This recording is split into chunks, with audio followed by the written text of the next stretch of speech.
அஸ்ஸலாமு அலைக்கும் வரஹ்மத்துல்லாஹி வபரகாத்துஹு.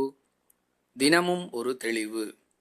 மாப்பிள்ளை வீட்டு செலவில் நடத்தப்படும் திருமணங்களில் கலந்து கொள்வதும் தவறு என்று சிலர் கூறுகிறார்களே, இதன் உண்மை விளக்கம் என்ன என்று ஒரு சகோதரர் கேட்கிறார். அன்பிற்குரிய அல்லாஹுவின் நல்லடியார்களே, சமீப காலமாக மக்களுக்கு மத்தியில் ஒரு மாற்றம் ஏற்பட்டிருப்பதை பார்க்கிறோம்.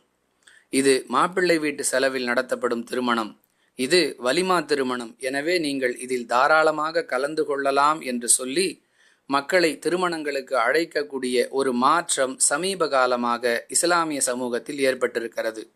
ஏன் இந்த மாற்றம்? யார் தங்களால் இயன்ற அளவிற்கு இஸ்லாமிய அடிப்படையில் தங்கள் வாழ்க்கையை அமைத்து கொள்ள வேண்டும் என்று விரும்புகிறார்களோ அத்தகைய மக்கள் திருக்குரானுடைய 4வது அத்தியாயத்தின் 34வது வசனத்தில் சொல்லப்பட்ட கருத்தை அடிப்படையாக கொண்டு பெண் வீட்டு செலவில் நடத்தப்படும் திருமணங்களில் கலந்து கொள்ளக்கூடாது என்ற நிலைப்பாட்டில் இருக்கிறார்கள். இவர்களை எப்படியாவது திருமணத்தில் பங்கெடுக்க வைக்க வேண்டும் என்பதற்காகவே இவ்வாறு சொல்லி அழைக்கிறார்கள்.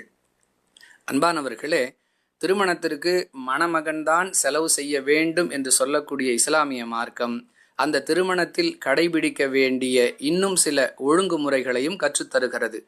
நபிகளார் கற்றுக் கொடுத்த பிரார்த்தனை அங்கு ஓதப்பட வேண்டும். மார்க்கம் தடுத்த எந்த காரியமும் அங்கு நடத்தப்படக்கூடாது.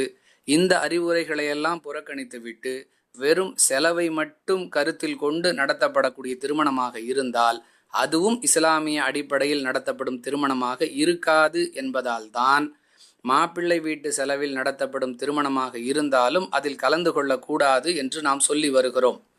அன்பானவர்களே, திருக்குரானுடைய 4வது அத்தியாயத்தின் 140வது வசனத்தில் தீமை நடைபெறக்கூடிய சபையில் நாம் பங்கெடுத்தால் நாமும் அந்த பாவத்தில் பங்காளிகள் என்ற கருத்தில் அல்லாஹ் பேசுகிறான்.